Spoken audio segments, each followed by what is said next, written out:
وَكُلُوا وَاشْرَبُوا حَتَّى يَتَبَيَّنَ لَكُمُ الْخَيْطُ الْأَبْيَضُ مِنَ الْخَيْطِ الْأَسْوَدِ مِنَ الْفَجْرِ، اور کھاتے رہو اور پیتے رہو یہاں تک کہ تمہارے لیے فجر کے وقت کے اعتبار سے سفید ڈوری سیاہ ڈوری سے بالکل علیحدہ ہو جائے۔ اصل میں اس کو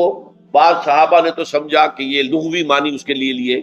کہ آپ اپنے تکیے میں ایک سفید دھاگا رکھ لیا اور ایک کالا رکھ لیا، اور دیکھتے رہتے تھے جب یہ سفید اور کالا علیحدہ علیحدہ نظر آنے لگے تو پھر روزے کا رکھنے کا وقت شروع ہو چکا اور اب کھانا پینا بند کر دیا جائے۔ فرمایا کہ یہ مراد نہیں ہے، یہ جب پاؤ پھٹتی ہے تو اس کے اندر ایک سفید سی لکیر جو ہے افق کے اوپر آتی ہے، یہ ہے مراد کہ وہ جو سفید لکیر ہے وہ ظاہر ہو جائے اور وہ رات کے اختتام کا گویا کہ ایک اعلان اور علم بن جائے۔ تو وَكُلُوا وَاشْرَبُوا، اب اس کی جو ہے بڑی تاکید کی گئی، تسحروا فإن فی السحور برکۃ، سحری ضرور کیا تھا، اور یہ در حقیقت برکت کا ذریعہ ہے۔ یہ بھی آپ نے فرمایا ہمارے اور یہود کے روزے کے مابین جو فرق ہے وہ سحری ہے۔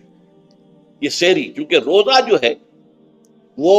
فجر سے لے کر اور غروب آفتاب تک ہے، طلوع آفتاب سے نہیں، فجر سے، جبکہ وہ سفیدہ سحر جس کو ہم کہتے ہیں نمودار ہو جائے۔ طلوع آفتاب تو ابھی 1.5 گھنٹے بعد ہوگا کہیں جا، لیکن اس وقت جو ہے روزہ شروع غروب آفتاب پر ختم۔ اس حوالے سے اس سے پہلے کھانا پینا، اور اس میں بھی فرمایا گیا کہ بعض لوگ بہت زیادہ احتیاط کرتے ہیں، وہ صحیح نہیں ہے، اس لیے کہ فجر کے لیے اذان جب دیتے تھے تو اس میں بعض حضرات ذرا جلدی کرتے تھے۔ حضور نے فرمایا کہ نہیں، دیکھو یہ ذرا جلدی کر دیتے ہیں،